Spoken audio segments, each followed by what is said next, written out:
So the people then, were they were more, like, how did they take having leadership back then? Yeah, that's a good. Well, I think number one, I will answer it like this here, that the people were willing to follow leadership. That's why they readily made that hijrah. Yeah. But the people who were put in leadership positions were not necessarily the best ones to be there, because they didn't handle it in the best manner, and a lot of things, because of that, a lot of things got out of as they should not be. It was clearly it was something other than what the Shah Sahib had predicted for us to do. You know, it was actually, I said, this is not him. This is not what he meant. You know, it became very clear. But some people had egos because they had been put in charge of certain things. It was like, some people became tyrants in a sense, you know what I mean? And so it was discouraging a lot of people who were sincere, but who didn't necessarily, who like come and he said, okay, go to the land. They came to the land couldn't accommodate them, and some people kind of turned like tyrants. And some people seen situations wherein people couldn't contest because they were, trying to think of what it was called, they was like emirs. They had been appointed by the sheikh to have control over certain things, but they wasn't handling it in the best manner. And so they were discouraged, and sometimes some people with some real good intentions and some good Muslims were being discouraged because of the acts of other people. Yeah. And so this is why, and that started getting back to the sheikh in Pakistan, and he told people to stop going to the lands until they were able to accommodate, and that's how, you know, things started happening. But he couldn't stay here. He was like back and forth, and you know, a lot of things took place that shouldn't have taken place, and it wasn't because of the sheikh. It was because of people he had placed in authority, you know, and people were doing things in his name. I said, well, and a lot of people had not actually met the sheikh. But as for me, and you know, I had sat in his company on more than a couple of occasions, and I was familiar with how he spoke about things, how he wanted things to be and stuff like that. And I had a pretty good idea when people was coming back and saying things in his name. I said, that's not him. That's not how he operates. You know, I used to talk to some of the brothers who I came along with, Jabal and Nashi, and I said, that's not how he operates. He wouldn't say things like this, and he wouldn't order things like this here. He does things in a completely different way, wherein you can accept it. Now, you may not, if you're not used to doing a certain thing in a certain way, it may kind of like hit you if you ordered to do something. But you could, if you had some foundation, you would understand what it is, and you would submit to it based on, you know, what it really meant. One time, I give you, you know, one time when I was out there and I went to Oakland, and my wife, she was a nurse, and she worked at night, and I used to work during the day, so we had two vehicles. And so a brother came to me one time, and I had just gotten her, it was a little Volkswagen Jetta, not one of the Beetle things, but it was a nice little car. This was back in 80, maybe 82, 83. Nice little 4-speed car, and then I had a van, and we used them because we both had different ways to work. And so one day, one of the brothers come and told me, Joshua said, you got to give up one of his vehicles. And he said it with arrogance, right? And I just looked at him and I said, what? He said, Shasab said, you gotta give up one of these vehicles. Shasab was there? No. Oh, okay. No, he wasn't there. And I didn't like how he said it. It didn't resonate right with me. you. I said, well, I think about it. I said, that's my wife's vehicle. She works at night. And Shasab came, I think the day after. And I got a call about 3 o'clock in the morning. And a brother told me, he said, Shasab is here and he wants to talk to you and you come over for Fajr. And so I went there and we sat at the table. And Shasab told me, he said, we have a situation. He said, we got all these people in this community here. And he said, we don't have one vehicle that will make it to the outskirts of town. He said, we need a vehicle. I mean, he said it in a manner, I want to get them both up. To which you did. Yeah, which you can understand. I understood Understood. He treated it with respect and Right. he explained why.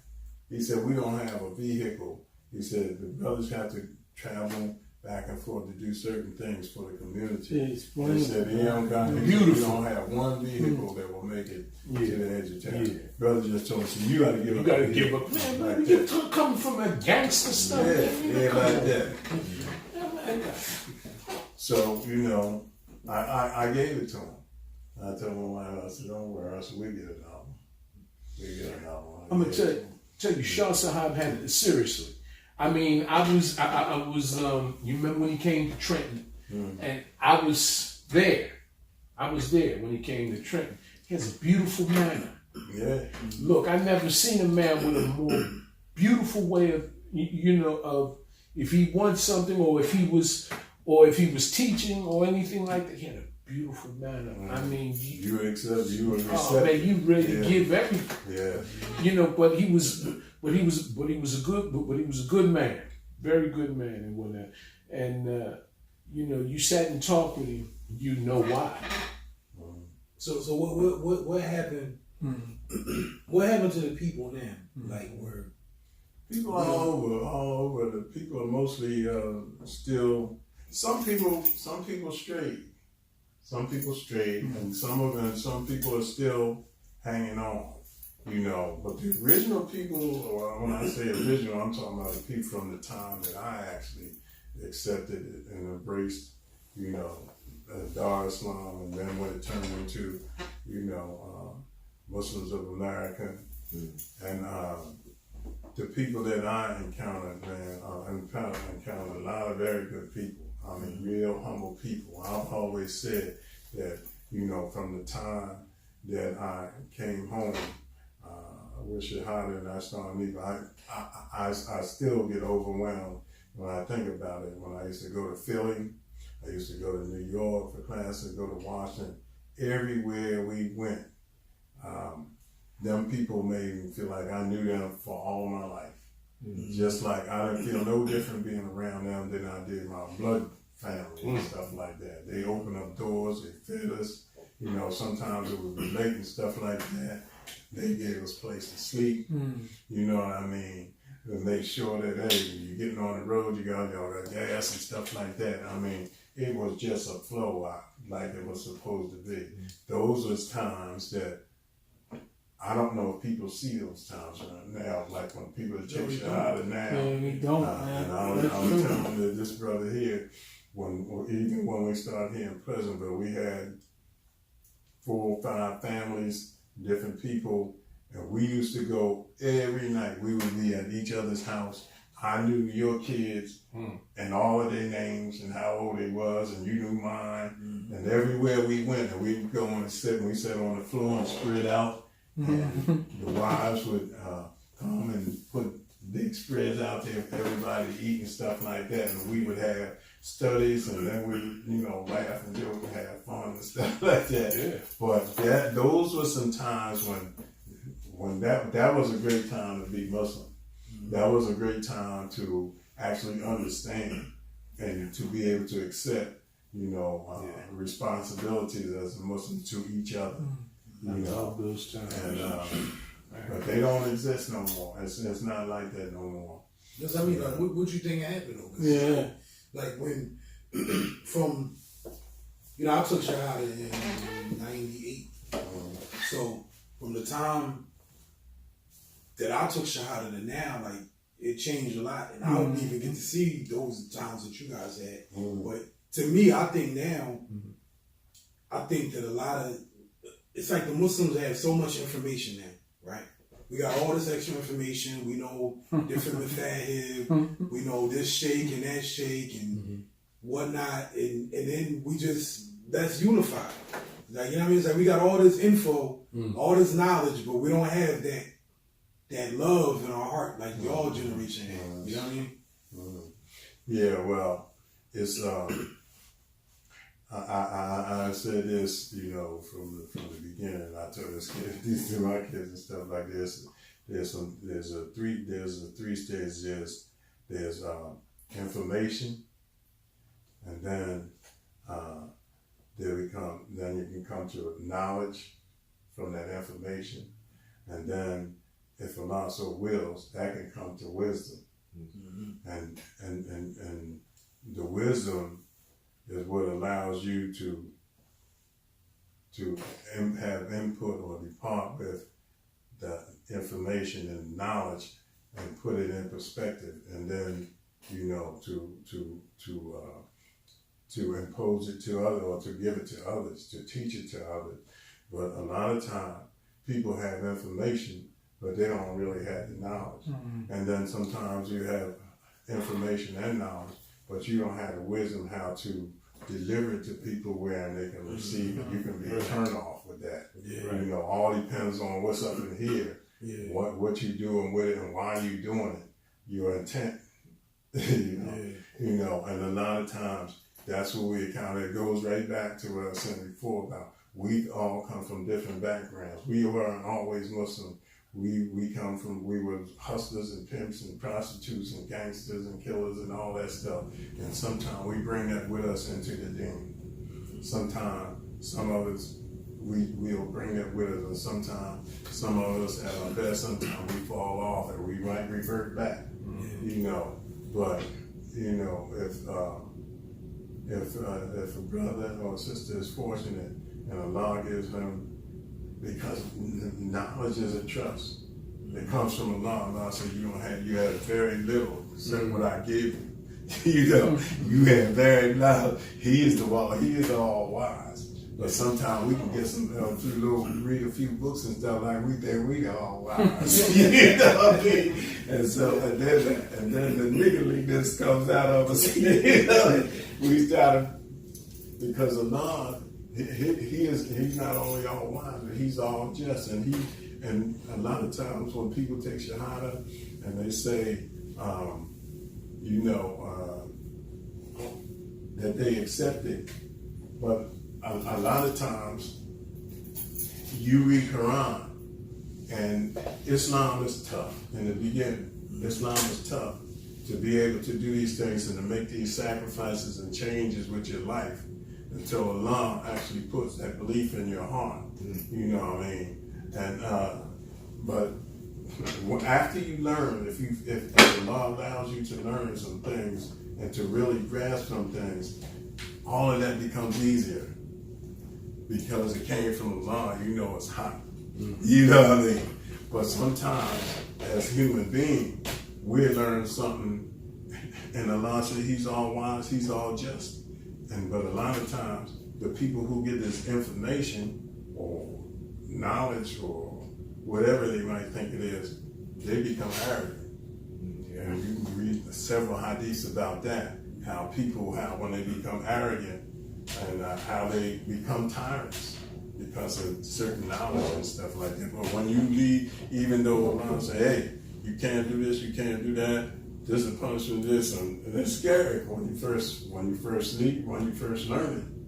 But after a while, if Allah allow you to understand the wisdom of it and why, then it becomes more comfortable. That's what was missing in what he was saying. I was waiting for him to say it. I didn't want to interrupt you, but you said it. Understanding and reason. You can accept it. Yeah, you got to Because understand it comes that from knowledge. love. You know it all came from, you know that the intent and the purity of it coming from Allah. That Allah is not unjust. But sometimes when we get it as human beings, we get a little flipped out with it, and it's a turn on to others, you know. So I don't know if that answers your question or not, but that's where it really comes from, like that. Sometimes we have to check ourselves, you know. That's why the first hadith was, you get what you intend. So Allah give you something, and it's all a trust. Our life is a trust. And that goes back to mouth. If he gives you any knowledge, any wisdom, if he gives you any position of authority, that's a trust to you. Yeah. And how you impose it on other people, that's going to be what you have to give accountability. You're going to have accountability for that. Yeah. You know, how you distribute what he gives you, you know, in terms of knowledge or whatever else he gives you, you know. We're responsible for that. And when you stand before Allah, He's going to ask you about what He gave you, what that trust. Mm-hmm. He gave it to you as a trust. He asks us all about our lives. And so He give us the free will to live in, so we can accept or reject this truth. But on a day of judgment, when we get raised up, He's going to say, well, I gave you your life. What did you do with it? Did you worship me? Because that's all I created you for, mankind and jinn. What did you do with that life? What did you do with that knowledge? What did you do with that wealth that I gave you? You know, and so like when you have people that let that out in different ways and ways wherein that it's a turn off, that you discourage people from accepting the religion, they need to understand that they're responsible for that. Yes, indeed. Yes, indeed. Responsible for all that stuff, man. Yeah. Because authority, some people take authority like they're kings and queens, like it's their right, and it's not their right. Yeah. So like Allah says, it's a trust. It's a trust. It's a trust. It ain't your right. Yeah. You know what I'm saying? Yeah. It's a trust. All right, that's deep, Robert, because it's like saying that leadership can destroy a whole community. It can't. The wrong leadership. I learned that. Yeah. I learned that being.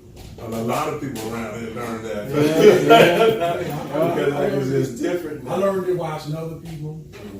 Just even in this business. Like I've been behind other barbers, and I watched 3 different barbershops fail behind that leadership ego stuff.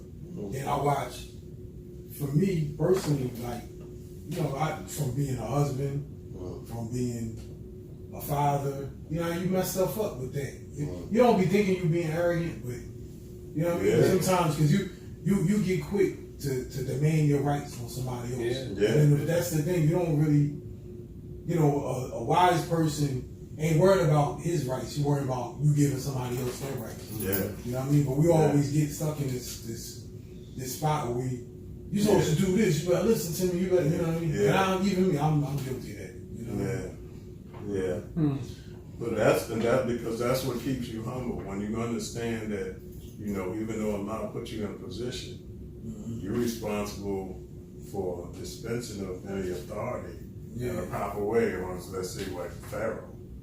He was a king and stuff like that, so he felt like he could just do anything to his right all the time, to the extent where he said that he was God.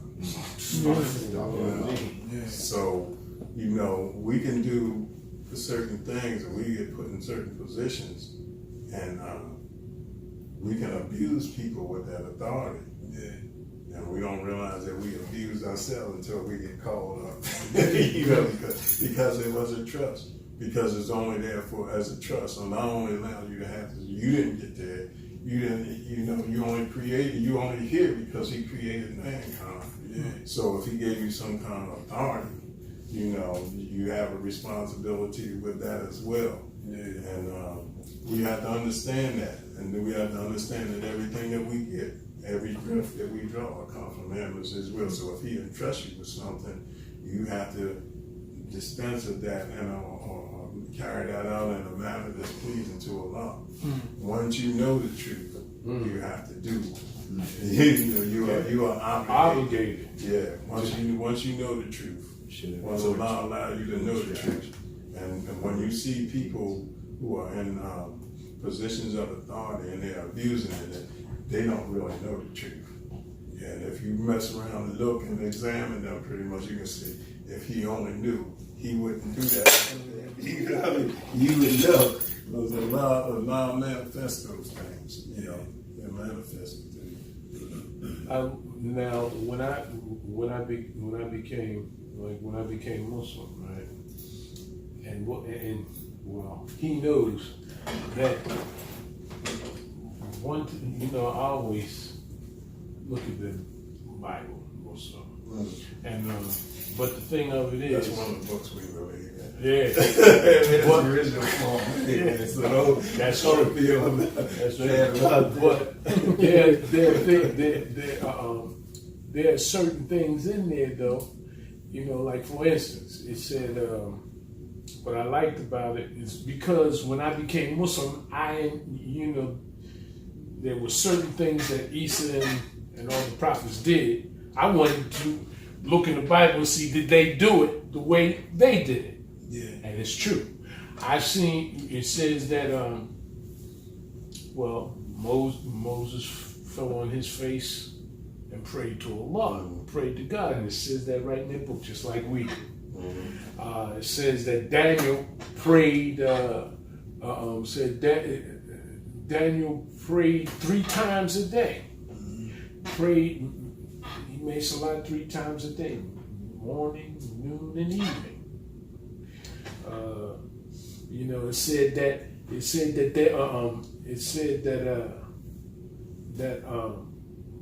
Musa alayhi salam, that he had to go into the walkway and pull the lever, and there was water where he had to make. All that is in the Bible. So I said, man, if it's in here to that extent, I said it's got to be something. And that's what made me really became Muslim. Because I'm saying, if it's all in there like that and everything, then there's something to this. Yeah. And I try to tell. I got a brother. He's a deacon at Baptist Church. That's something we have pretty extensive conversations in. But, one thing people don't understand, they're quick to, a lot of times, I'll say non-Muslims, a lot of times will reject conversation about religion because they say, well, I'm about Jesus, and I'm about Moses, I'm about Abraham, this, that, and the other. But a lot of times people don't even reflect on some of the simplest things. So they wasn't just prophets. They was a bloodline. Look at the Bible to tell you that. There was a bloodline right down to the last in the seal. So, and none of them taught against each other. They said, I didn't come to change that, but to affirm what went before me. You know what I mean? Prophet Muhammad said, confirmation I am came from Prophet Ibrahim, was a friend of Allah. Yeah. So I'm saying, there's a connection. What you were saying is true. There's a connection. They didn't teach. Everybody didn't come with a different religion. They came with the same religion. You know what I mean? So, if people really want to investigate,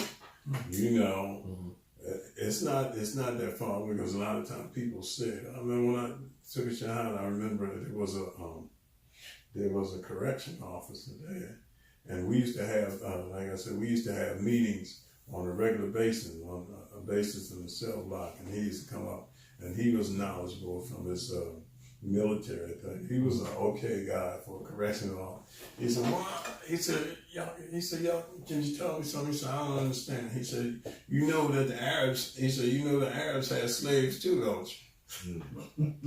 He said, "Why y'all taking that religion?" I said, "Because this religion wasn't for just the Arabs.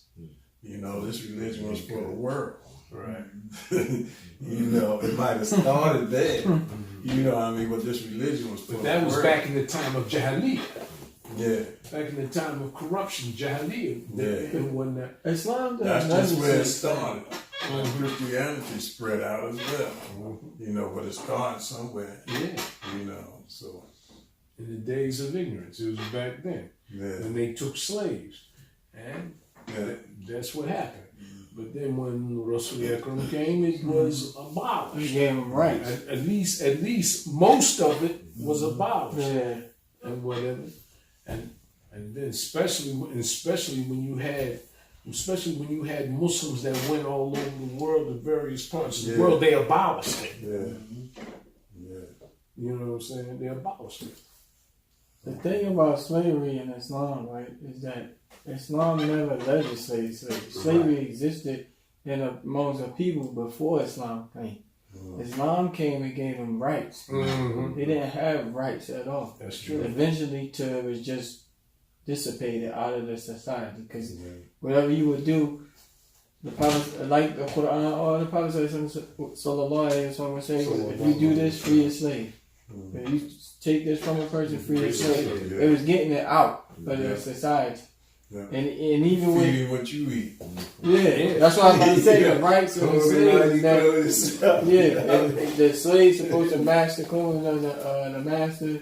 He, like you said, he eat what you eat. You can't overwork him. He can go to court against you in front of a judge. Like, it ain't the type of it. Everybody equate slavery with American slavery. Yeah. And that's not how And it it ain't like was. It was like a compassion. It was, and So- even, like in that movie, it was starting.